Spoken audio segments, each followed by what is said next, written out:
बिस्मिल्लाहिर्रहमानिर्रहीम अस्सलाम वालेकुम जनाब। स्टोरीज़ मैंने 3 शेयर करनी है। तीनों स्टोरीज़ बहुत ही अहम हैं। हुकूमत ने एक बड़ा फ़ैसला कर लिया है, बल्कि उस बड़े फ़ैसले का अब ऐलान भी कर दिया गया है और तहरीक इंसाफ में शदीद भागदड़ मच चुकी है। और कभी इम्कान यही है कि इस शदीद भागदड़ में तहरीक इंसाफ के कई बड़े बड़े रहनुमाओं के कुचले जाने के, कानून और आइन के पैरों तले रौंदे जाने के इम्कानात हैं, बहुत ही रोशन इम्कानात हैं इमरान खान समेत। और मैं आपको एक ऐसी स्टोरी सुनाने लगा हूँ, एक ऐसी न्यूज़ देने लगा हूँ और एक ऐसी ज़बरदस्त किस्म की स्टोरीज़ जिससे ये डेवलप करने में और इस्टेब्लिश करने में एक सेकंड भी आप नहीं लगाएंगे कि इमरान खान साहब CPAC को तबाह बर्बाद करने के लिए आए थे।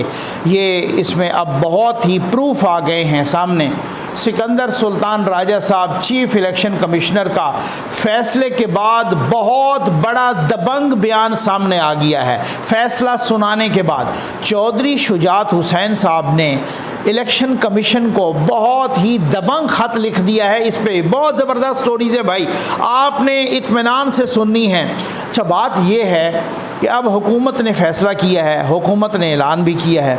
मैं सुन रहा हूँ कल से ही कुछ तहरीक इंसाफ के दोस्त प्रेस कॉन्फ्रेंसेस कर रहे हैं। फवाद चौधरी साहब अच्छा बोलते हैं, लेकिन कल से मुझे ये लग रहा है फ़ैसला आने के बाद कि वो शहबाज गिल साहब से या शहबाज गाली साहब से भी बड़ी चवले मार रहा है फवाद चौधरी। और वो इतनी बड़ी चवले मार रहा है, मैं सुन रहा था वो आज भी कह रहे थे कि फ़ैसला कुछ भी हो, आप इमरान खान का कुछ नहीं बिगाड़ सकते क्योंकि अवाम उनके साथ हैं। तो मैं ये पूछना चाहता हूँ कि चलो आपकी मान ली चौधरी साहब कि अगर अवाम आपके साथ हों भी से, अगर किसी लीडर के साथ अवाम हों तो क्या उस लीडर को आइन और कानून की धज्जियाँ उड़ाने की पूरी इजाज़त है? क्या उस लीडर को इजाज़त है कि वो खैरात के नाम पे पैसे ले और पार्टी पे लगा दे? क्या उस लीडर को इजाज़त है कि वो दुश्मन मुल्कों से भी पार्टी फंडिंग कराए और दुश्मन मुल्कों से भी पार्टी फंडिंग करा के ख़ुद भी खाए और पार्टी को भी खिलाए और वो पाकिस्तान के ख़िलाफ़ उस फंड को इस्तेमाल करे? इससे क्या मुराद है कि अगर आप पॉपुलर लीडर हैं, अगर आपका कोई बयानिया है, अगर आपको वोट मिल रहे हैं तो इसका मतलब ये है कि आप एंटी पाकिस्तान चल पड़े। इसका मतलब ये है कि आप आइन और कानून की धज्जियाँ उड़ा दें।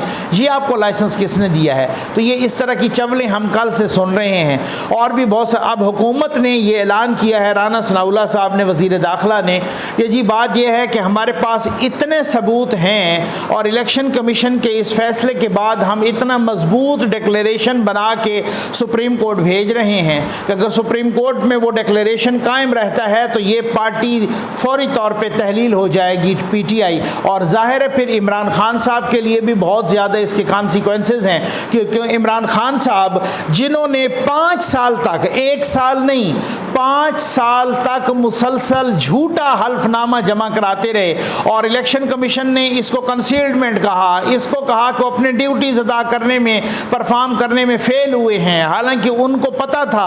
और इलेक्शन कमीशन ने कहा कि उनकी जिम्मेदारी थी कि जी वो इस चीज़ को चेक करते कि कोई ममनुआ फंडिंग तो नहीं आ रही, कोई फॉरेन फंडिंग तो नहीं आ रही, इस तरह की। लेकिन उन्होंने 5 साल तक झूठा हल्फनामा जमा कराते रहे। अब ये मैं समझता हूँ कल के फैसले में जो सबसे ख़तरनाक तरीन बात है वो यही हो सकती है कि जो इन्होंने झूठा हल्फनामा, फवाद चौधरी साहब एक चवल मार रहे थे माजरत के साथ और वो कह रहे थे कि ये कह रहे हैं कि इतने सारे 13 या 16 अकाउंट छुपाए गए हैं। तो वो कैसे होता? वो इमरान खान साहब को पता था। हालांकि इमरान खान 2 अकाउंट्स ऐसे भी छुपाए गए हैं जो इमरान खान साहब के खुद अपने दस्तखतों से खोले गए थे। तो वो कैसे नहीं पता था भाई? बहुत बड़ी बातें हैं और बहुत बड़ी चीज़ें हैं जो कि अब सामने आ रही हैं और इतने सबूत हैं। लेकिन मैंने सिकंदर सुल्तान राजा साहब के बयान से पहले और चौधरी शुजात साहब के इलेक्शन कमीशन को ख़त लिखे गए ख़त से पहले आपको मैं एक ऐसा ज़बरदस्त किस्म की न्यूज़ देने लगा हूँ। ये 2016 की बात है, कोई अक्टूबर 2016 की। खान साहब ने, इमरान खान साहब ने, ये इसको ज़रा सुनिएगा सही, आपके रोंगटे खड़े हो जाएंगे।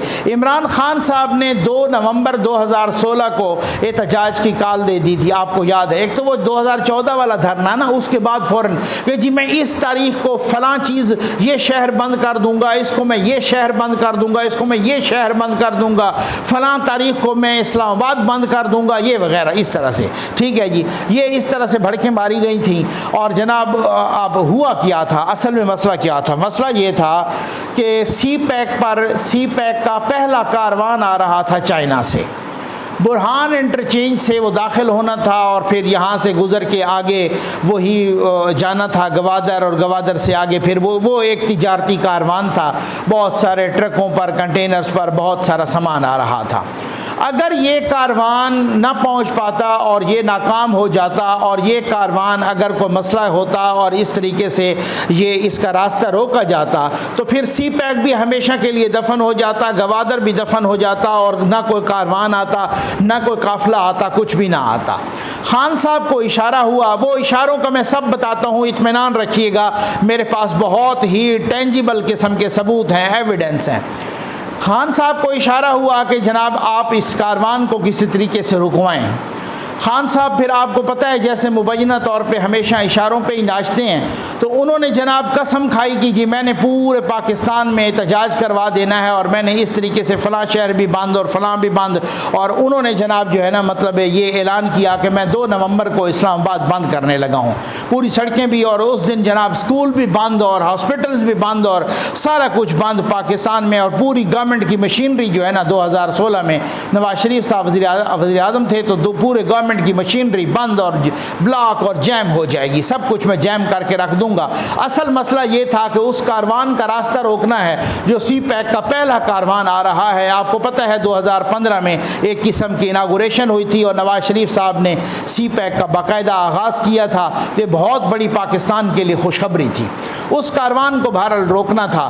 खान साहब उन दिनों वो एक एब्सकॉन्डर थे, डिक्लेयर्ड एब्सकॉन्डर थे, मफरूर थे, इश्तिहारी थे, जो पीटीवी हमला केस में, पार्लियामेंट हमला केस में, वो इस्मतुल्लाह जुनेजो को जिस तरीके से एसएसपी की हड्डियाँ तोड़ी गई वो सबको पता है। वो मफरूर थे, वो इश्तिहारी थे खान साहब, क्योंकि अदालत में तो पेश होना वो अपनी तौहीन समझते हैं, इस वजह से वो जनाब मफरूर थे और इश्तिहारी थे। अच्छा, फिर हुआ क्या? हुआ ये कि उन दिनों जब ये ऐलान हुआ तो जनाब हमारे बहुत ही मोहतरम और बहुत ही ज़बरदस्त किस्म के वकील हैं, कर्नल रिटायर्ड जनाब इनामुर रहीम साहब, वो चले गए और उन्होंने इस्लामाबाद हाई कोर्ट में एक रिट दायर कर दी।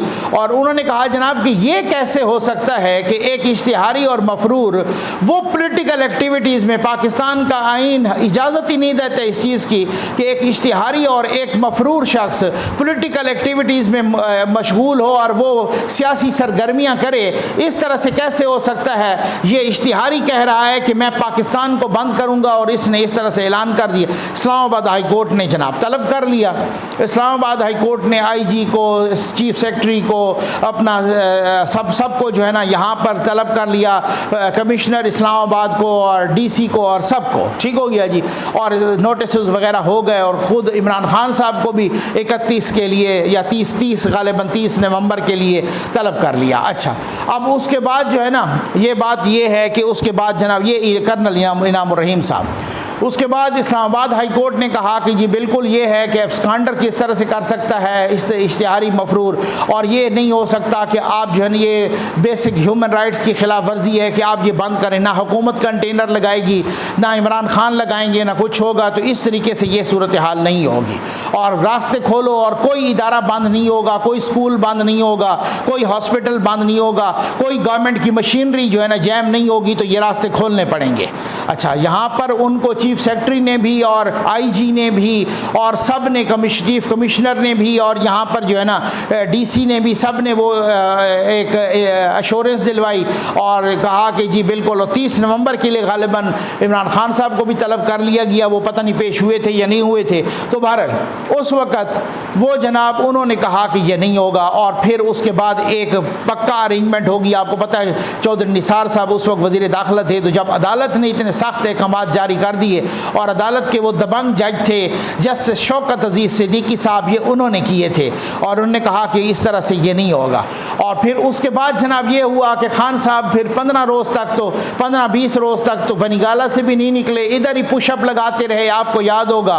फिर वो अकेले वहाँ पे परवेज़ खटक डंडे और आंसू गैस और लाठियाँ खाते रहे, लेकिन वहाँ पर भी कुछ गाड़ियाँ शाड़ियाँ भी जलाई गई थी और बाकी काफ़ी जो है ना एक इस तरह की हुलड़बाजी की गई थी। लेकिन खैर उनको आंसू गैस मार के और वो हुकूमत ने ये कहा। देखें हुकूमत के सीने में कितने राज हैं और नून लीग और नवाज शरीफ साहब कितने राजों से वो पर्दा नहीं उठा रहे और अभी तक बहुत सारी बातें हैं। मैंने इस स्टोरी में चूँकि कर्नल इनामुर रहीम साहब का भी नाम था, डॉन की ये स्टोरी है असद मलिक साहब की।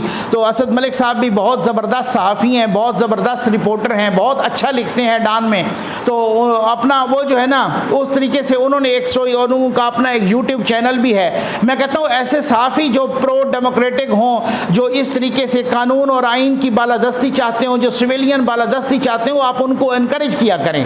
अच्छा, इस तरीके से वो फिर जो है ना उन्होंने स्टोरी दी तो असद मलिक साहब ने, तो वो फिर जो है ना डॉन में ये स्टोरी आई। मैंने कर्नल इनामुर रहीम साहब से भी रब्ता किया, मैंने कहा कि जनाब आप मुझे ये बताएं कि ये मामला और माजरा क्या है। उन्होंने सारी मुझे यही स्टोरी सुनाई कि जी बिल्कुल यही माजरा है। और फिर उसके बाद मैंने कहा कि जी ये क्या है कि खान साहब को किसने कहा। उन्होंने कहा जी मैं नकवी साहब आपको एक बात बताता हूँ, आप उससे अखज़ कर लीजिएगा कि खान साहब को ये किसने कहा होगा या क्या सूरत हाल होगी या इनके पीछे क्या क्या लोग थे। कहते हैं जब ये मैंने पिटीशन की तो उस वक़्त मेरे घर में उस वक़्त के आर्मी चीफ जनाब जनरल रहील शरीफ साहब ने एक सीनियर ऑफिसर को भेजा और उन्हें कहा कि जनाब सर कि आपको ये क्या ज़रूरत थी कि आप इस तरह के पिटीशन करते हो। उन्होंने कहा जी मैंने तो इस वजह से कि CPAC के कारवान को रोकने की कोशिश की जा रही थी और ये इस वजह से कि खान साहब ये हुलड़बाजी कर रहे थे, तो आपको क्या मसला है। तो फिर मुझे बताया कि जिसके सर आपको नहीं पता होता ना तो वो चीज़ें। अब कर्नल साहब से मैं आपको पता है कि जफ़र नकवी भी जब तक सवाल न करे तो फिर इतने तक तो मैं कहता हूँ कि सवाल नहीं होगा तो सवाल आ जाएगा। तो मैंने कर्नल साहब से कहा, मैंने कहा सर ये तो बड़ी अजीबोगरीब आप बात कर रहे हैं, लेकिन ये बड़ी बहुत मुझे तो 100% की आंखें बंद करके भी आप पे यकीन है, क्योंकि आप बहुत ही एक अपराइट और ऑनेस्ट इंसान हैं और आप बहुत ही दलेर और बहादुर आप जो है ना वकील भी हैं और बहादुर सिपाही भी हैं और बहादुर इंसान भी हैं और बहुत ही नेक इंसान हैं। तो आप मुझे बताएं कि ये क्या चक्कर है। तो उन्होंने कहा जनाब आपको पता है ना अमेरिका बहादुर के सामने कौन कौन किस किस तरीके से लेटा, तो उस वक़्त कौन कौन लेट रहा था। तो ये इन्होंने ही उस इशारा किया कि जनाब आप आगे चलो और कठपुतली आप बनो और हम आपकी मदद भी करेंगे। और जिस तरीके ये हालात हैं पाकिस्तान में, अल्लाह माफ़ करे, आपको पता जब ये खबरें आई ना कि ये पाशा साहब ने ही ये शेख नयान की भी मुलाकात करवाई थी और पाशा साहब ने ही आरिफ नकवी की भी मुलाकात करवाई थी। और वहाँ से अब जब आप ख़ुद देखें कि मौलाना फजल रहमान साहब ने कहा कि अबू धाबी के बादशाहों ने भी पैसा दिया इमरान खान को कि आप CPAC का सत्यानाश करो।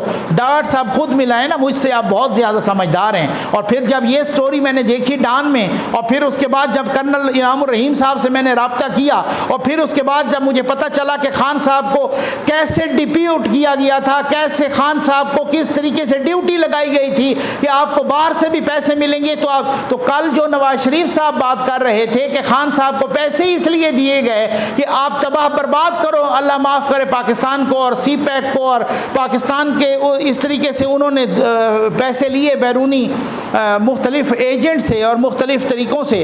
तो खैर ये वो सूरत हाल थी, मैंने कहा ये आपको बताना बहुत ज़रूरी है। और जनाब अब आपको मैं बताऊंगा कि Sikandar Sultan Raja chief election commissioner का पहला बयान सामने आ गया है और ये बयान है उनकी अपनी ज़ात से मुतल्लिक फ़ैसले के बाद। और उनको बहुत ज़्यादा धमकियाँ मिल रही हैं, उनकी बहुत ज़्यादा घर के आसपास मूवमेंट देखी गई। उन्होंने बयान रिकॉर्ड करवा के कहीं पे रखवा दिया है और उन्होंने कहा है जनाब कि मुझे कहीं किसी तरह से भी कोई अगर नुकसान पहुंचा उसकी सारी जिम्मेदारी PTI और इमरान खान पर होगी। ये सूरत हाल है। अल्लाह ताला उनकी हिफाजत करे। हम कहते हैं अल्लाह ताला सिकंदर सुल्तान राजा साहब की हिफाजत करे।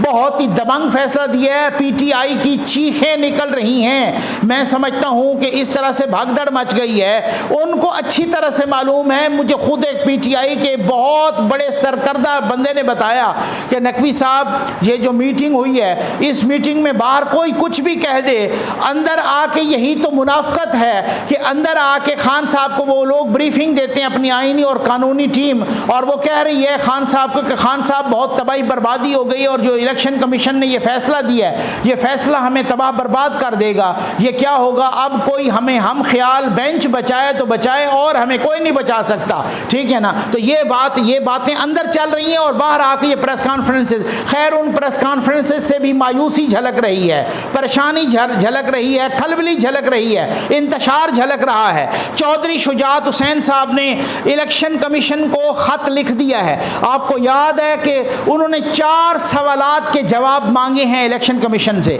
आपको याद है कि चंद रोज़ पहले लाहौर में एक इजलास हुआ और हमें बताया गया कि चौधरी शुजात हुसैन साहब को, तारिक बशीर चीमा साहब को, चौधरी शुजात हुसैन साहब को सदारत से फारिग कर दिया गया और तारिक बशीर चीमा साहब को फारिग कर दिया जनरल सेक्रेटरी से। तो अब उन्होंने वो सवालात उठाए हैं। आज भी जब मैंने ये वीडियो करने से पहले इलेक्शन कमीशन की वेबसाइट पे देखा तो सदर वही चौधरी शुजात साहब लिखे हुए थे। मैंने कहा कि ये क्या चक्कर है, चौधरी शुजात साहब ने कल ख़त लिख दिया है इलेक्शन कमीशन को, 4 सवालात पूछे हैं। एक सवाल ये भी पूछा है कि ये जो लाहौर में चंद रोज़ पहले जो इजलास हुआ है, तो पार्टी के दस्तूर के मुताबिक इस इजलास की क्या अहमियत है, इसकी क्या अहमियत है, इजलास की क्या है।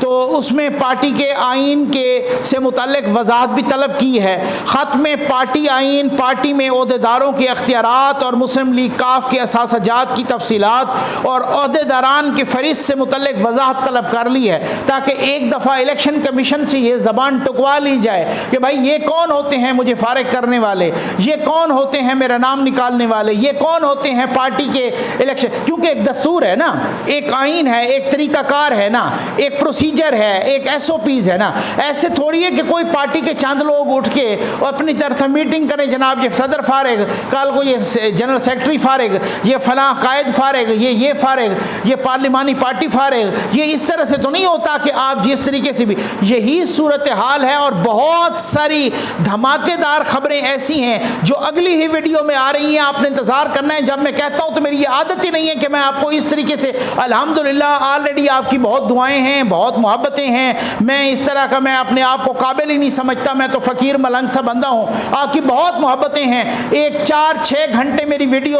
अपलोड ना हो तो आप पूछने लग जाते हैं और सैकड़ों की तादाद में मैसेजेस आते हैं। ये आपकी मोहब्बत है, मेरे दिल में आपका एहतराम है, लेकिन मैं आपको किसी वजह से कह रहा हूँ, बहुत ही दबंग खबरें हैं, आपने साथ रहना है, अगली वीडियो का इंतज़ार करना है। उम्मीद है आपको वीडियो पसंद आई होगी। आपका बहुत बहुत शुक्रिया।